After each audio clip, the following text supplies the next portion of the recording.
You can learn a lot from failure, but you don't learn from failing. You learn from the study of failure, whether that's the study of an historical event you had nothing to do with, disasters of communism, the failure of democracy in Cambodia or Laos, or failures right in front of your own eyes in your own lifetime. For me, I learned a lot from looking at the failure of the Green Party in Canada, failure of different ecological movements. If you're old enough, you can really remember a time when people were promising that simple technological progress and things like solar power were going to transform the world. That's one reason why, I'm very skeptical about this idea that fake meat, that meat produced in a laboratory, is going to change the world so quickly. Very often we have a scientific solution for things in principle, but getting them into practice in the free market, scaling them up, making them economically viable, that is another matter where decades and decades later you may have seen no progress. But the promises of simple technological solutions for profound ecological problems back in the 1980s, very, very few of them have materialized in any way. But I'm aware, I say in intro to this video, I'm aware that my own practical philosophy of veganism, my own political philosophy of ecology, is in many ways influenced negatively. It's influenced by the failure of so many other paradigms before. In many ways, the fact that the Green Party of Canada is a pathetic failure has influenced me, and it's influenced me positively, in a sense, because I've drawn lessons from that and moved on. Got some interesting feedback within Patreon. Those of you who pay the $1, you get a lot of value for your money. I do record many of these videos in direct response to things viewers have said to me who pay the $1 per month to support me on Patreon. Thank you for your patronage. One of my viewers asked, wouldn't it be better to use the word autonomy rather than the word dignity when I'm talking about wild animals, when I'm talking about the wildlife management paradigm, wildlife management approach to veganism, ecology, and animal rights? First of all, there's a shallow sense in which I can respond to this just about the meaning of words.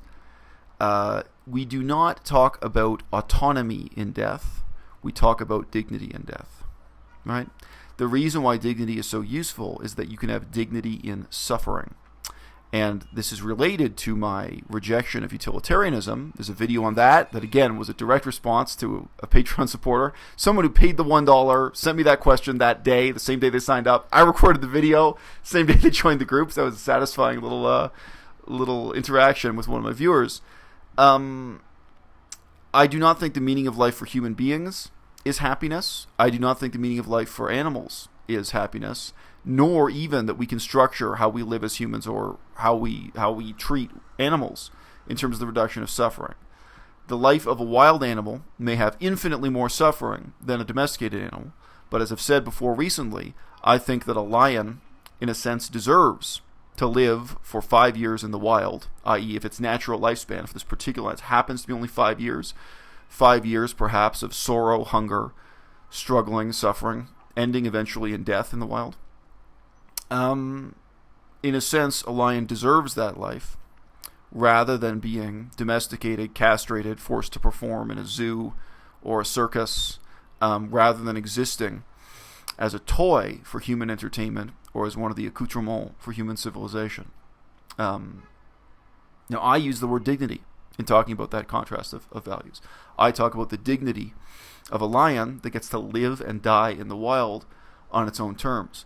And I do not talk about its autonomy. Now, why is that? Again, I've already set down one reason. You can talk about dignity in suffering. You can talk about dignity in death. In other words, dignity very much exists despite the framework set up for us by the utilitarians. But there is no such thing as autonomy in death or autonomy in suffering. And finishing to comments about the meaning of the word before we get into a little bit of a deeper look at this issue.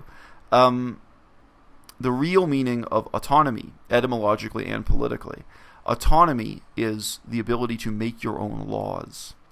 And I actually do not believe that animals in this sense, on our world, on planet Earth, in this century, will ever really be autonomous. First of all, it's not the point. I mean, the point isn't that lions should make their own laws, nor that wolves or bears make their own laws. So the word autonomy starts to become meaningless when you look at it in that sense. And, politically, that really is the meaning of autonomy. Within Canada, how much autonomy does Quebec have? Does Quebec have the freedom to make its own laws, to differ from the rest of Canada, to differ from the federal government, what have you? In reality, one of the profound differences between the wildlife management paradigm, the approach I talk about on this channel, and anarchism is that I do not actually fetishize the wilderness. I do not hold up the wild as some kind of transcendental ideal of something outside of, independent from, and superior to human society. I do not regard wilderness as a religious value. I do not regard it as something human beings aren't entitled to touch or manage. On the contrary, the reality of the world we live in is that the only way for wild animals to survive, now and in the next 100 years, is for human beings to be actively engaged in wildlife management. Thus, I use this term so much. What does wildlife management involve? Ultimately, it involves men with guns who are paid by taxpayers to defend the forest against other human beings who want to cut the trees down. This is only one element of it, but managing the populations of wild animals, like bears, involves very active human intervention all the time. I'll give them the example. If a bear leaves its assigned habitat, ultimately human beings have drawn a square on the map and said, that's the forest we're going to preserve. That's the area where wild bears are a protected species, where human beings don't hunt them, where human beings are not allowed to cut down the trees. But if the bear leaves that area, if the bear, for example, wants to eat garbage from human homes, wants to eat from a dump, wants to go downtown in a city, human beings hopefully will tranquilize the bear and relocate it back to the wilderness. Unfortunately, in reality, very often we just shoot and kill the bear. But let's be idealistic for a minute here. So that is not autonomy in any sense, right? We're not talking about the autonomy of the wild animals. We're not talking about reducing the suffering of the wild animals. We're not even talking about the happiness of the wild animals. We're talking about a human-centered conspiracy, if you like, to try to allow these animals to live and die with dignity, even if their lives are miserable. Not as our house pets, not as entertainers in a zoo, and what have you. Now, other viewers, I think within Patreon, some of my other viewers have written to me saying that there is one book that agrees with me to some extent. I think partly because my approach fundamentally is human-centered, and it's even legal-centered. It's based on the existence of the modern bureaucratic tax-collecting state. I'm not an anarchist, and most of the people who agree with me up to a certain point, they are vaguely anarchistic. Anti-establishment, vegans, deep ecologists, etc., etc. There's a book by a guy called Edward O. Wilson called Half Earth, Our Planet's Fight for Life. So the main title is just Half Earth. And I believe the reason why some of my viewers think I have a lot in common with this guy is that he also says, look, fundamentally the challenge here is of human beings sitting down with a map, drawing a line, and saying on one side of this line, you're allowed to cut down the trees, you're allowed to exploit the environment for profit, for human use. And on the other side of this line, you can't. It's illegal. It's preserved. It's habitat conservation, wildlife management, etc. Now, I have not read this book, and I looked into buying a copy here in China. It would cost me more than $40 to order it on paper, and it is not available as an e-text. It's not available as a digital book, as a Kindle book, and it's only about 250 pages long. So I'm going to, with this video, put out a request. Anyone, especially if you're on Patreon, but anyone can have my email. If you own a copy of this book and you're done with it, you've already read it, you want to get rid of it, please email me.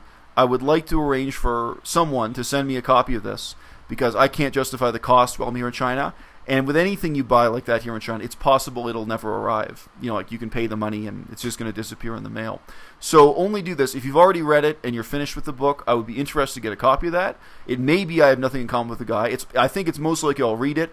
I'll agree with it up to a point, but then I'll come on YouTube and review it and complain that it doesn't talk enough about veganism and the difference between animal agriculture and plant agriculture, some of that. But I am interested to hear anyone has some views in common with me, because certainly it's a very unusual approach to veganism, animal rights, ecology, etc. So look, dignity. The fact that I use this word dignity at all, many people criticize me. There's a very short comment here. I'm going to read one of the viewers on YouTube comments. Dignity is only subjective. How does one objectively talk about or measure dignity? I understand the concern, whether it's philosophical, political, or what have you. Some people feel this is a great weakness in the way I present my views here on YouTube, that I talk about the dignity of animals and the dignity of human beings. Because as I've said recently, when it comes to drinking cow milk, I both think this is beneath the dignity of the cow to live its life in captivity to produce milk for human consumption. But I also think it's beneath the dignity of human beings. I do not think it's dignified for a human being to get down on their hands and knees and suck the milk out of a cow's breast. It doesn't matter if you take the milk out of the cow's breast and then put it in a bottle. It doesn't fundamentally change things for me. So for me, there are questions of both human dignity and animal dignity involved under this category, under this heading. Is dignity subjective? Is this a great weakness? Is this problematic? I have to refer this to the issue of calibration. In the social sciences, in political science, we actually talk a lot about calibrating the instrument to measure a problem. It sounds like medical science, but it's not. This is political science. There was a hilarious example of this recently when Donald Trump, or Donald Trump's representatives, I think this wasn't directly from Donald Trump, but the politician Donald Trump complained that the tax forms, the forms he filled out for the government were not calibrated to measure the wealth of someone as extremely wealthy as he is. So he was suggesting that these are set up to measure how much money middle-class people have, but that once you're into millions of dollars, they don't accurately reflect how wealthy he is. Now, I've worked at the opposite extreme of calibration in the social sciences. When I was in Cambodia, I did social science research on poverty, where we were calibrating our measurements just to investigate the difference between people who were extremely poor, who were desperately poor, who were a little bit better off than that, people who were poor, like it stopped. If you had enough money to own a motorcycle, we didn't measure anything above that, basically. It was like, are you so poor that when you've had your leg cut off, you can't afford to go to a hospital? Or are you poor, but you could borrow money from your family to go to the hospital in those circumstances? We were looking at degrees of poverty way down on the scale. And then, once you were into someone, even if it was a wooden house in a poverty-stricken community, so there are people who objectively, maybe by United Nations standards, who would be poor, but they have a house with more than one bedroom made of wood. Maybe that house has no electricity, but they have a motorcycle and they can drive that motorcycle to work, even if their work is an incredibly poor job at a factory or working in a farmer's field or what have you. A lot of farmers, they go back and forth to the farm on their motorbike. Once you were above that point, we were not measuring it anymore. So calibration for how we measure and describe a problem in social sciences, it basically, defines what you see and what you don't see. Right? In Cambodia, we were not measuring the upward mobility of middle-class people, which would be another interesting question. You could look at middle-class people and wealthy people. You could calibrate what you're studying to say, well, I'm interested in Cambodia. How do people who are wealthy or above a certain level, how do they educate their children? What kind of schools? It would be a totally different set of social science measurements. This issue of dignity on the upper end of the scale, if you are a human being living in Canada, do you have more dignity if you get a job working as a nurse in a large hospital or in a small medical practice in a remote village in Canada?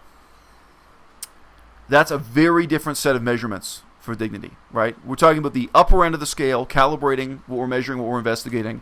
What is a better way for a human being in a hospital to die? Is there more dignity in giving them certain type of painkillers or in refusing to give them those painkillers and taking a different treatment option? These are the upper, we have to calibrate a different set of questions to ask about dignity in that way, in that mode. But what I'm talking about with dignity in this context, in reference to veganism, animal rights, the future of this movement, I think we have no problem at all calibrating the concept of dignity to question, is it better for a whale to live in the ocean or to live in a swimming pool? Is it better for a dolphin to live and die in the wild, free, or to be captured, put into a swimming pool, and forced to perform tricks for human beings? I don't think anyone watching this video would say, well, gee, I just don't know. I just don't know how we would define dignity objectively to recognize the difference between, a dolphin in SeaWorld or some other park, Marineland, performing tricks to entertain human beings, and a dolphin that lives in the ocean, that lives and dies in the ocean. Again, with dignity, we're not just talking about happiness and freedom. We're not just talking about good things. Dolphin may starve to death. Dolphin may be killed by predators. Dolphin may live a miserable life and may die after only a few years in the wild, and it might have a much longer life in captivity, and it might get fed every day. It's not going to struggle to find food. I do not see how anyone sincerely can say at that low level we have trouble measuring or talking about dignity. Now, certainly the debates on this channel have gotten into some gray areas where people say, well, what if it's a bear in the wild and the bear breaks its leg? If you leave the bear in the wild, it's going to die, even though it only has one broken leg. If you rescue the bear, whether to put it into a zoo or something else, is that more of a life of dignity? Okay, we can talk about that. No problem. We can have a philosophical debate about what the right thing to do is if a wild bear has broken its leg. Fine. But let's be real. The challenge we're all looking at in the next 200 years is convincing our fellow human beings to stop wearing leather boots out of a combination of vanity, stupidity, and traditionalism. To stop murdering millions of animals on an unbelievable scale every day, to stop exploiting the last of the world's resources to the point where all wild animals are in endangered status, are threatened to disappear from the world, except for rats. Any large mammal you can think of absolutely now requires, the active intervention of government and concerned people, governments, donors like Bill Gates or what have you, to prevent the last of their habitat from disappearing. So to use the concept of dignity in this limited sense, calibrated just to recognize, yes, there's a profound difference between when we as vegans look at a pig that has been castrated and that has had its fangs torn out of its head. Sorry, fang is not the correct term. But anyway, a pig that has been surgically modified so that it can be a house pet. This is commonly done. So-called pot-bellied pigs, a breed created only to entertain human beings, and they have to have their teeth torn out when they're still young, they have to be castrated, and then they have to have their will broken, be trained, be constantly handled and harassed to try to get them to behave like a toy instead of behave like a free-ranging, proud, independent, competitive, assertive wild animal. I just do not see how we can really say, boy, it's hard to see the difference in dignity between a wild boar living in the wild, reproducing in the wild, competing, struggling to survive, etc., has a pack of other members of its species, it has fealty to that pack, it competes to mate, it explores the wilderness, it may starve to death, it may die a long, slow, painful death eventually in its life, but before it dies, it at least has lived. And it has lived in this sense on its own terms in a way that's appropriate for its own species. Yes, in a capacity it's evolved for. In an ecological niche it's evolved for. In habitat it is evolved and adapted for. The type of dignity we see in that, in contrast to a pig that lives its entire life on a concrete floor in a steel cage so that it can have its throat cut and provide meat for human beings, or a pig even rescued from those conditions to be turned into a house pet for the entertainment of human beings. So again, a lot of my discussion of this started by trying to alert my fellow vegans to the real ideological danger of fetishizing the cute piglet, of taking the cute piglet as the symbol of what veganism is about, as if the point of veganism was to say, we love our house pets, we love dogs and cats, and now we want to extend that love to include all animals, to include pigs, to include dolphins. Where I'm saying, no. Actually, the moral baseline, this is the most overused phrase in veganism, no, the moral baseline for me is not an animal that's been castrated, defanged, had its will broken, and turned into a decoration in your carpet. My standard for how humans ought to treat animals is not how you personally may treat your dog that sleeps next to you while you watch television, okay? My standard is to say, you look at a map, you decide there's some area, not because it's sacred. This is not based on a religious fetishization of the wilderness. It's not based on any kind of, in this sense, appeal to nature fallacy. Human beings sit down, they draw lines around a map, and they say, okay, in that area, it's illegal for a human being to shoot a bear. It's illegal for a human being to cut down trees. And for myriad reasons that ultimately are human reasons, we are going to preserve the dignity of animals there that live and die on their own terms, not for our exploitation, not for our entertainment, etc.